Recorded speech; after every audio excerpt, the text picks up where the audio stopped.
hanya mafi sauki da zaka iya gane wanda budurwanka take waya da shi. To amma kuma kada ku manta, kamar yadda kuma za ku yi amfani da wannan manhaja domin ku gane wanda take yin kira da shi, ita ma fa za ta iya amfani da wannan manhaja domin ta gane kai ma da wa kake kira. Daga nan kuma kiɗan na iya sauyawa.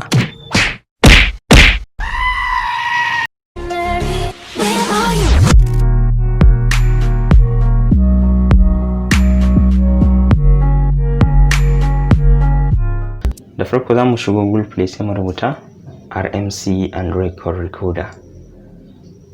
To kun ga sai mu sauke shi ba tare da mun bata lokaci ba. Masu sauraro, da fatan kuna bin mu dai kuma kada ku gajiya. Zai sauke megabyte 6 ne girman shi. Idan ya sauke zai installing kamar dai kullum yadda kuke sauke manhaja a cikin Google Play. Yawwa sai ku bude gashi anan record my Android calls RMC kenan, sai ku zo kan wannan madanni guda uku nan, wato mai layi guda uku, sai mu shige shi. Akwai dan settings da zamu dan yi ne, an fahimta ko? Sai ku yi hakuri ku bi mu. Da farko zamu je recording, sai mu shiga cikin shi, sai mu cire wannan show notification saboda ba ma so ya rika sanarwa cewa ai ya recording. Mu mun san kun san abin aikin sirri ne ko? Sai mu shigo tweaks. Idan muka shigo tweaks, wannan tweaks yana da matukar muhimmanci. Tweaks sai mu canza audio format namu zuwa mp3. Muna so ya rika recording a matsayin mp3 kai tsaye. Sai mu canza channel, yana mono za mu mai da shi stereo. Yawwa, kana iya ƙara volume idan ka ga dama, gain volume da bitrate din duka.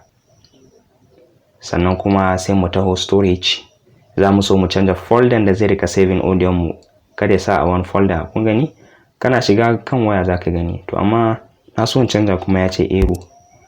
Amma ina ga wayan ku insha Allah zai yi. Idan ka shigo kana iya canza folder saboda kar ka bar shi a wani folder da mutum yana shiga in ya ga sunan folder zai bude kuma ya ji recording. An fahimta ko?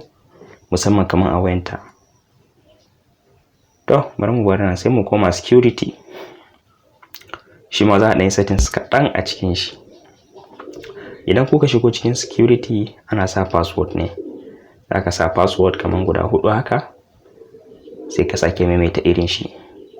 Kun ga wannan hide application ba za mu sa ba, amma idan mun buɗe wayan budurwan muka yi setting irin wannan za mu sa hide saboda kar ta ga application nan, sai dai ya rika recording kawai ba tare da ta sani ba. An fahimta ko? To amma idan ya recording ba tare da ta sani ba, ya za a yi mu kuma mu samu recording din? Ba wai a wayar da zaka riga karba kana turawa ba, no. Ba wai haka bane ba. An fahimta?